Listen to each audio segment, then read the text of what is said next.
Okay then, here we are. Welcome.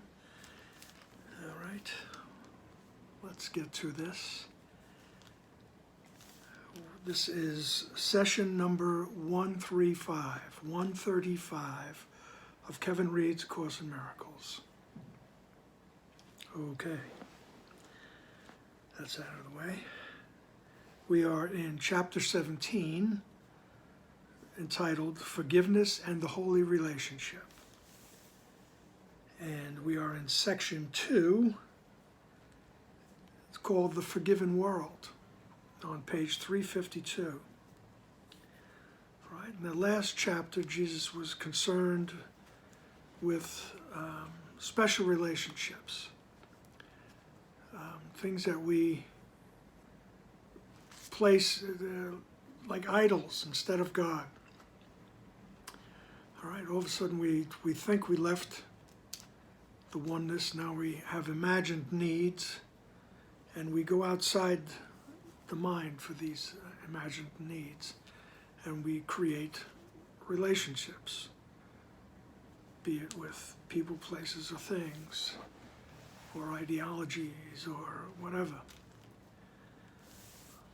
Millions of things you can form special relationships with. And these are supposed to give us what we think we need. Good luck with that. Okay, this chapter concerns itself with forgiveness, which is the seeing things correctly, and the holy relationship, all right, which is the relationship with Jesus, Holy Spirit, your true self. Right? And these relationships, that relationship takes place in the mind. And this section, it strikes me as almost like, it's almost like Jesus, one of Jesus' celestial pep talks, or it's just telling us that it's going to be great. You know, just keep up the good work, and this is what, these will be the benefits, okay? So, without any verbal ado, let's get into it. Section 2, The Forgiven World. Can you imagine how beautiful those you forgive will look to you? In no fantasy have you ever seen anything so lovely.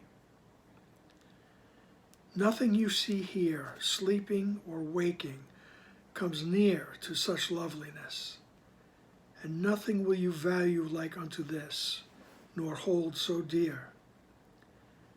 Nothing that you remember that you made, that made your heart sing with joy, has ever brought you even a little part of the happiness this sight will bring you. For you will see the Son of God. You will behold the beauty the Holy Spirit loves to look upon, and which he thanks the Father for. He was created to see this for you, until you learn to see it for yourself. And all his teaching leads to seeing it and giving thanks with him. All right. So all the teachings, all of the Holy Spirit's teachings, all of Jesus' teachings, they lead us to seeing the Son of God. A sight so beautiful. He says, nothing you've ever seen, nothing you've ever created.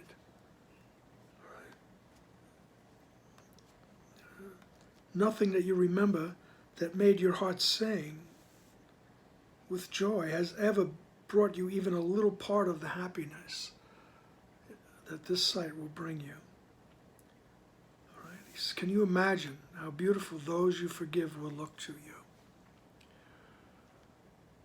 When we are willing to see them correctly, we are willing to see that aspect of the mind that is the Son of God, not the costume, not the acting out,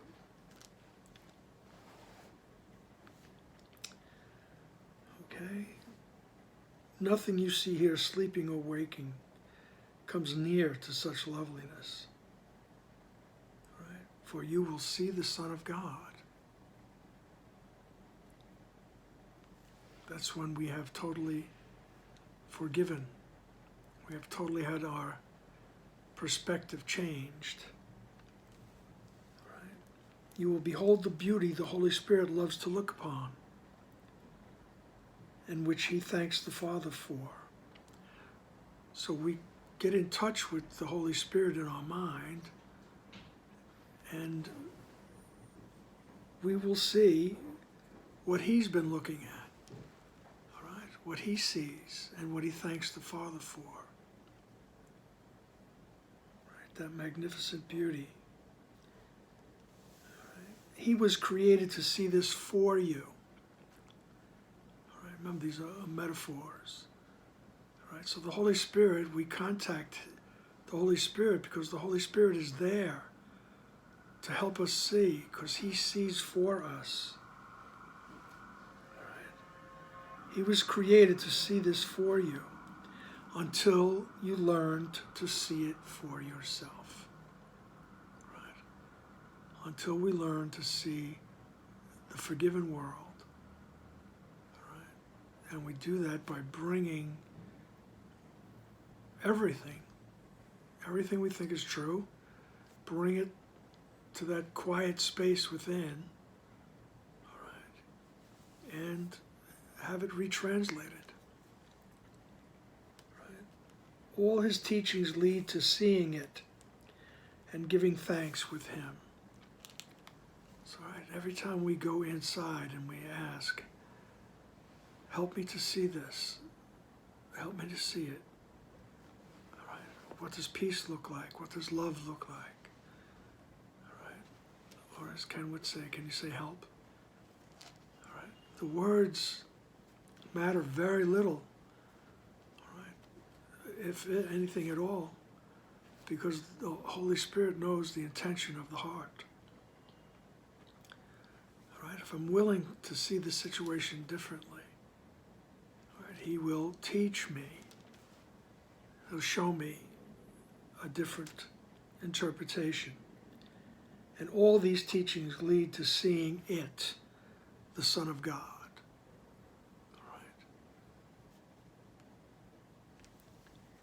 And giving thanks for it. And now in paragraph 2, he says, this loveliness is not a fantasy. Right? It is the real world, bright and clean and new, with everything sparkling under the open sun.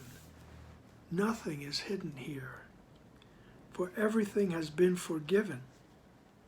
And there are no fantasies to hide the truth.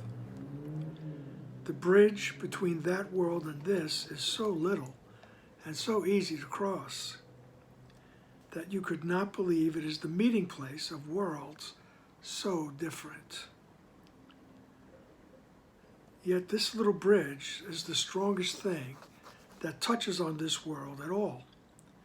This little step, so small, it has escaped your notice, is a stride through time into eternity, beyond all ugliness, into beauty that will enchant you and will never cease to cause you wonderment at its perfection. All right, this little step, this step toward the right mind, this questioning the ego, is this what I really want? There must be a better way. Help me to see it correctly. This little step, right, so small it has escaped your notice, is a stride through time into eternity.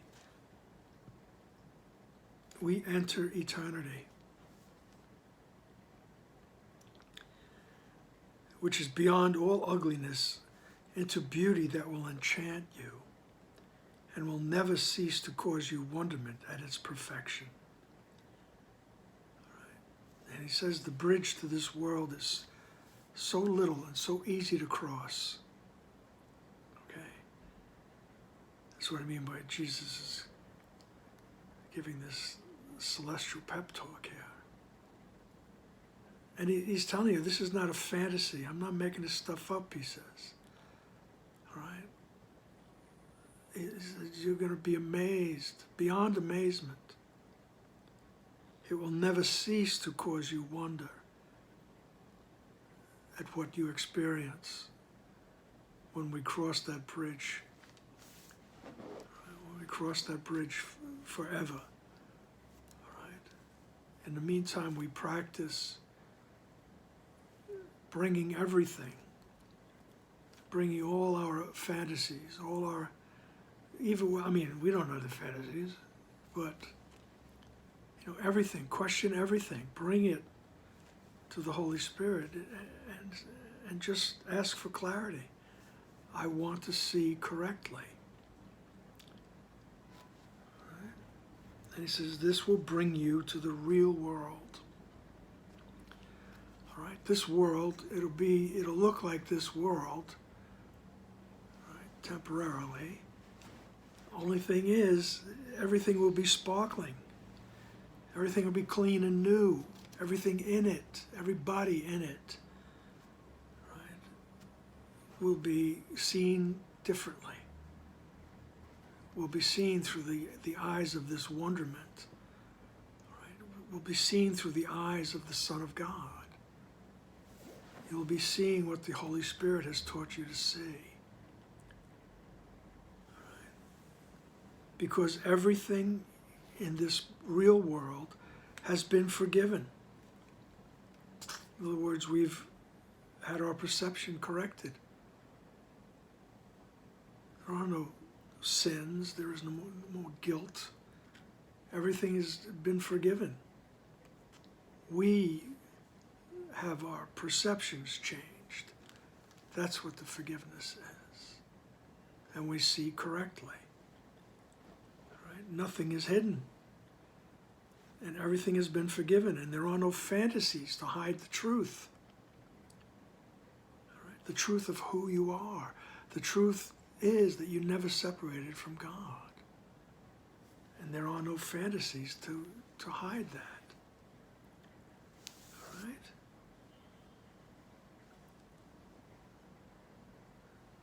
The bridge between that world and this is so little and so easy to cross that you could not believe. It's the meeting place of worlds so different. Okay? Yet this little bridge is the strongest thing that touches on this world at all. Right? This little bridge is the strongest thing that touches on this world because it's our exit from suffering. All right? It's our exit from fear. So exit from vengeance and resentments and anger and all that. It's our exit. Right? And all we need to do is look that way, be willing to have perceptions changed. And we're working toward a vision of the real world.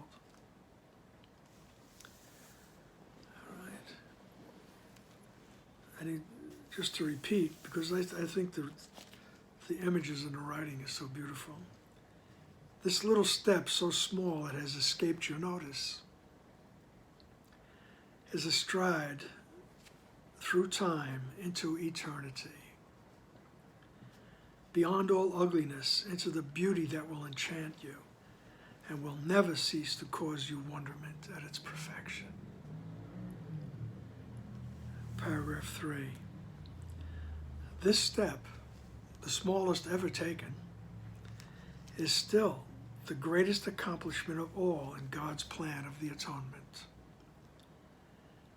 All else is learned, but this is given, complete and wholly perfect. No one but him who planned salvation could complete it thus.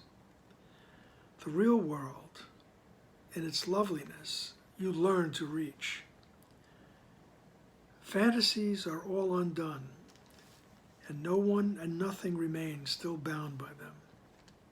And by your own forgiveness, you are free to see. Yet what you see is only what you made. Right? What you see is only what you made with the blessing of God's Son upon himself. With the blessing of your forgiveness on it, and with this final blessing of God's Son upon himself, the real perception born of the new perspective he has learned has served its purpose. Right? So we learn to reach this world, right, by bringing all situations, right? I mean all situations. There's so many distractions. You'll notice, say you want to meditate, you want to pray, whatever you want to call it, you want to connect with that unconditional love that's in your mind. There will be many reasons not to do that. And they go from, small to quote unquote serious. Oh, I want to sit down to meditate. Oh wait, I need some incense. You go looking around. Where's my incense? Or you need your pillow, a special pillow. All right. Or even you're having distracting thoughts. Some of them are, fearful thoughts, say. And you want to connect with the Holy Spirit. All right. There'll be something to tug you. Don't do that. Go get a glass of water first. Whatever. Or your body will start acting up. All right? And you'll tend to the body first, which is okay. Hey, look, you don't, tend to your body. Don't ignore it. But just notice how these things pop up. All right? You're half awake at night, right? You want to go back to sleep, and you have a thought says, "Oh, I'm going to my right mind. I want to connect with Jesus.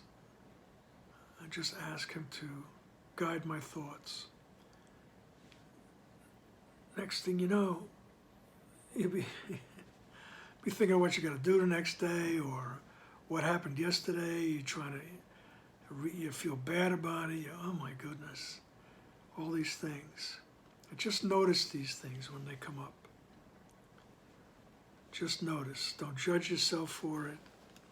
Just try to look at it with a smile on your face and get back to asking Jesus what's happening.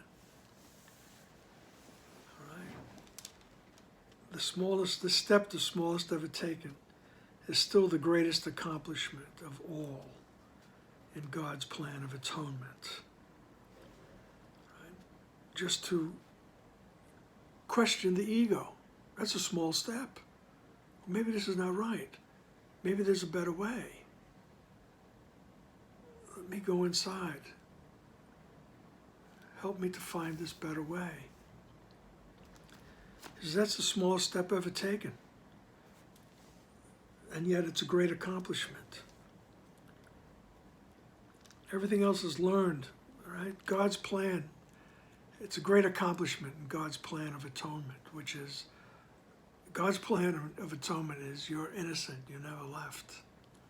All right? You didn't do anything. Right? Everything else is learned, he says. But this is a given. Your innocence is a given. Complete and wholly perfect. No one but him who planned salvation could complete it thus. All right? The real world, in its loveliness, you learn to reach. All right? So we learn to reach the real world. We learn to reach that world it's the world we're in now, but it's forgiven. All right? We're not pointing fingers of judgment. Right? We're not looking for the guilty parties. Right?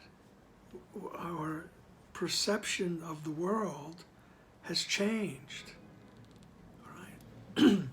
As Jesus suggested long ago, seek not to change the world. Seek to change your mind about the world. In other words, seek to have your perception of the world changed. And this is how we do it. We come inside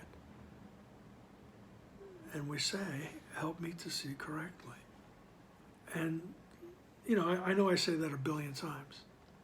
You don't need to use those words, as I say. It's just that desire to see the change. I mean, the words are helpful, but it's that desire that's bringing you home. Okay, so you learn to reach this world where you see everything correctly. All right, that vision of separation, the vision of seen, you know, the vision seen through the filter of separation has changed. Your perception has changed now.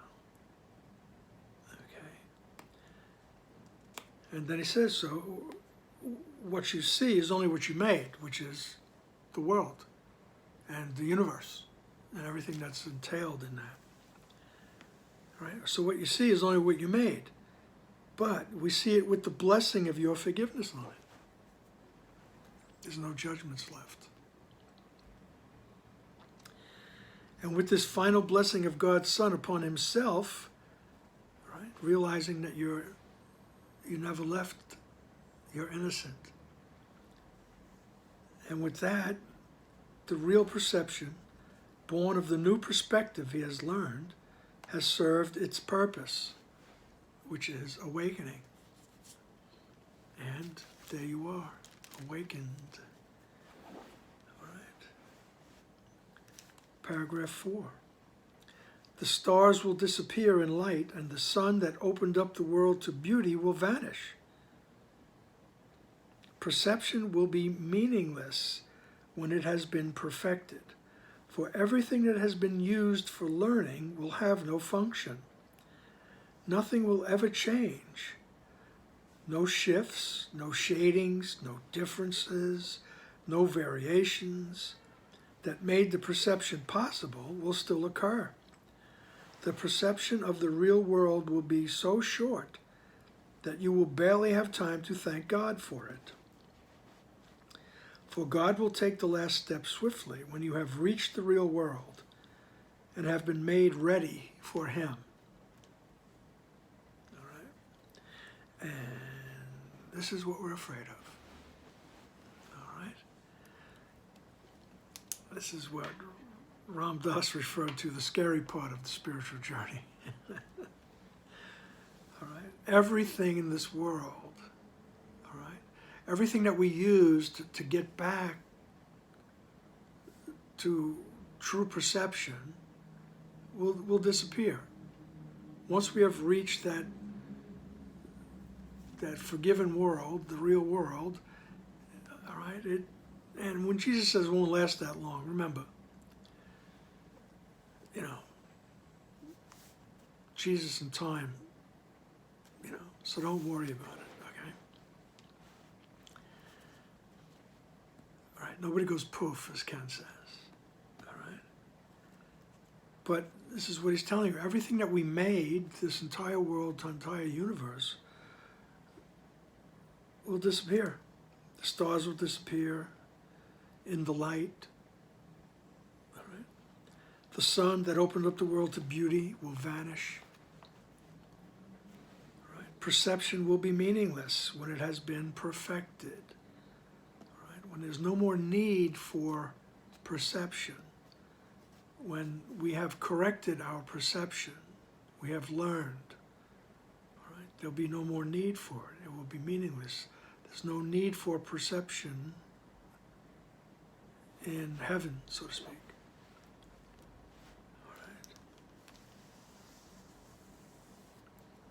So everything that was used for learning will have no function, right? And this whole world is used for learning, right? So it will have no function, and this is what we're afraid of everything disappearing. And then he says, and then nothing will ever change, right? You will be the constant. You will be the constant source of light. You will recognize yourself as the Son of God. There will be nothing that changes, right? There's nothing to be compared to anything else. Nothing's bigger, smaller, darker, lighter, forward, back, all right? No variations that made perception possible will still occur. The perception of the real world will be so short that you will barely have time to thank God for it. For God will take the last step swiftly when you have reached the real world and have been made ready for Him. Right. So when you reach the real world, when all your perceptions have been changed, everything has been forgiven, there's no more need for forgiveness, there's no more need for perception, you will have arrived back with your Father, back where you always were. You will awaken and realize that, oh, I am home. I'm home. All right? And this is what the ego cautions us against. All right? You know, you're going to disappear. You're going to die. How are you going to breathe? All kinds of stuff. Okay? Just keep it in the back of your mind. All right? As if we are approaching, we're working toward a brilliant, brilliant garden. All right? As Joni Mitchell once said, we've got to get ourselves back to the garden. And that's where we're going. Right? And when you finally get there, you'll realize everything is okay. There's no fear. Right? And it's okay to be with your Father. It's okay to be with your Creator. Right? In the meantime, let's work toward that. Because as we work toward it, you get a little happier, and a little happier, and a little happier. Right? And that happiness here is not the end game. It's not the goal. But it happens along the way. So why not do that? All right? Having your perceptions changed. And as he said in that first sentence, can you imagine how beautiful those you forgive will look to you? You know, people that we despise. If we are sincere in our request to see them correctly, their essence will be shown to us, and it will be beautiful. He says, can you imagine how beautiful those you forgive will look to you? In no fantasy have you ever seen anything so lovely. Right? Nothing in this world comes close to it, he says.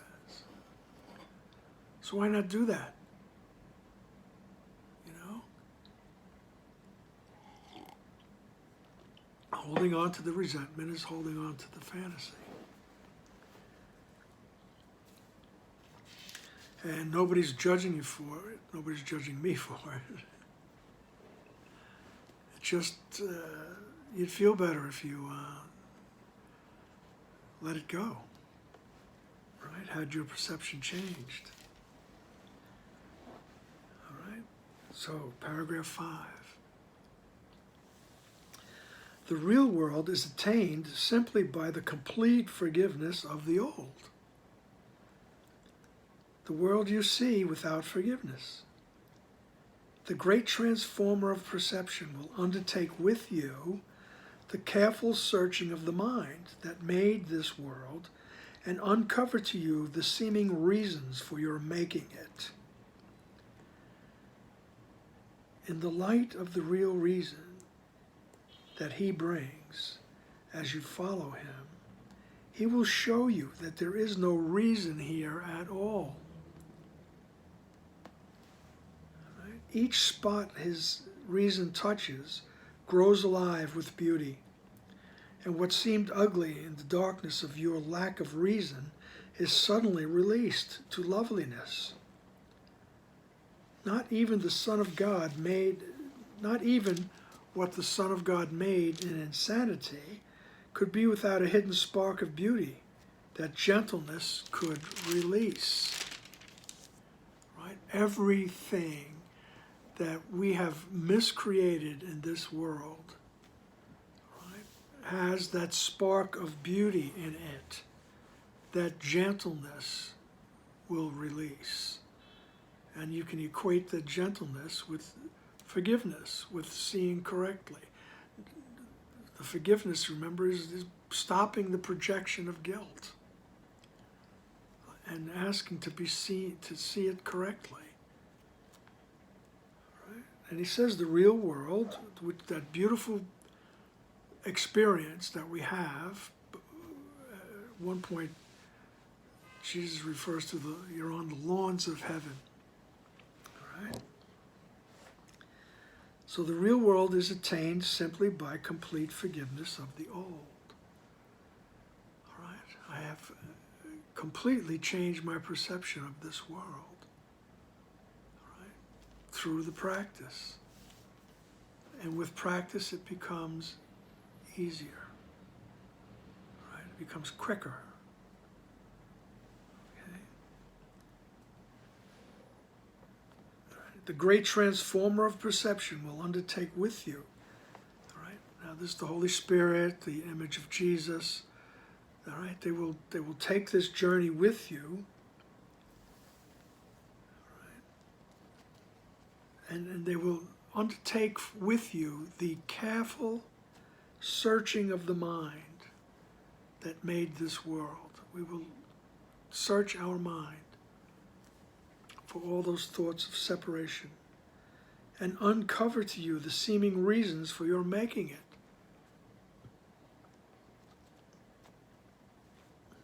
All right?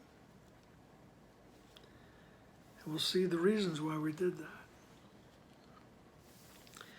And in the light of the real reason that he brings, he will show you there is no reason here at all. Right? He'll show you it's just silly. There's no reason here. Right? And everything that we bring to him and ask, help me to see it with your eyes. Help me to understand it with your reasoning. Each spot his reason touches will grow alive with beauty. Right? You will see the truth in everything. And what seemed ugly in the darkness of your lack of reason is suddenly released to loveliness. The perception has changed. Right? Not even what the Son of God made in insanity, which is the universe, the world, right? As Pig Floyd would say, in a momentary lapse, momentary lack of reason. Paraphrasing, of course. All right, momentary lapse. So what we made in insanity, he says, not even that could be without a spark, a hidden spark of beauty that gentleness would release. When I bring everything, help me to see it. Help me to see it with your reasoning. Help me to see it with your eyes. Help me to see what peace looks like. Help me to see what gentleness looks like. All those words. Right? That spark of beauty will be released. And we will see it. And then all this beauty will rise to bless your sight, even to bless your sight as you look upon the world with forgiving eyes. For forgiveness literally transforms vision and lets you see the real world reaching quietly and gently across the chaos, removing all illusions that had twisted your perception and fixed it on the past. The smallest leaf becomes a thing of wonder, and a blade of grass a sign of God's perfection. Okay. We will see the spark of beauty released in everything, right? And all this beauty will rise to bless your sight as you look upon the world with forgiving eyes. Wouldn't it behoove us to invite that moment? Right? For forgiveness literally transforms vision. Right? Forgiveness literally transforms vision and lets you see the real world reaching quietly and gently across the chaos. Right? And this is certainly a chaotic world. Right? You cannot deny that. Everywhere you go, everywhere you look, there's chaos. Right? And forgiveness will let you see the real world reaching across that chaos, removing all illusions that had twisted your perception and fixed it on the past. Right? And the past being the thought that I left the oneness, the thought that I destroyed heaven. Right? And it sets it all in motion. Now, I think God is looking for vengeance. And then I come into this dream and I project out of the mind, and this is where I land, and now I'm fixed on the past, whether it's trying to fix what happened to me in my history, all that vengeance, that's the vengeance, is that trying to correct what we think happened to us, right? Or else we're feeling that free-floating anxiety that says something's going to get me, there's something out there, all right? Something's looking for me. All right, so it removes all the illusions that had twisted your perception. Right? The forgiveness removes all that. Okay? And he says, and when you look around with that frame of mind, he said, the smallest leaf becomes a thing of wonder. And a blade of grass, a sign of God's perfection. Right? When you have let that your true nature arise in your mind. All right, and let that look upon the world. Let that be your reasoning. Paragraph 7. From the forgiven world, the Son of God is lifted easily into his home. And there he knows that he has always rested there in peace. Even salvation will become a dream and vanish from his mind. For salvation is the end of dreams, and with the closing of the dream will have no meaning. All right? Salvation is the end of dreams, and with the closing of the dream it will have no meaning. Who, awake in heaven, could dream there could ever be a need of salvation? So when we wake in heaven, the thought that I need salvation will never even cross your mind. It will vanish. There's no need for it. And from the forgiven world, the Son of God is easily lifted into his home. And there he knows he has always rested there in peace. Right? It's not a frightening situation. All right? So then he says in paragraph 8, how much do you want salvation? It will give you the real world, trembling with readiness to be given you. All right? How much do you want salvation? It will give you the real world, trembling with readiness to be given you. The eagerness of the Holy Spirit to give you this is so intense, he would not wait, although he waits in patience. Meet his patience with your impatience at delay in meeting him.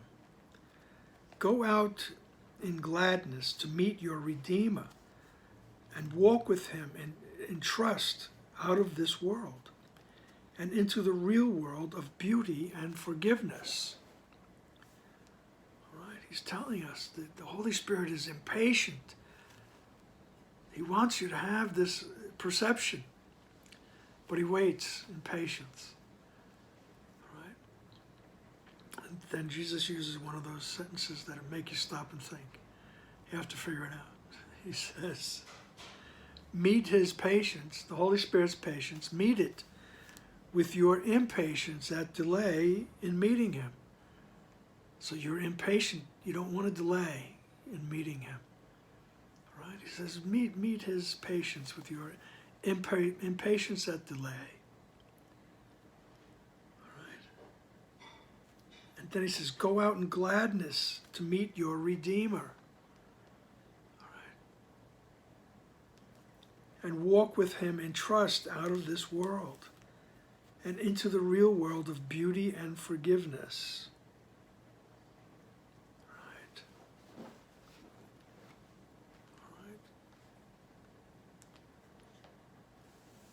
Right. The Holy Spirit and Jesus will give us the true perception.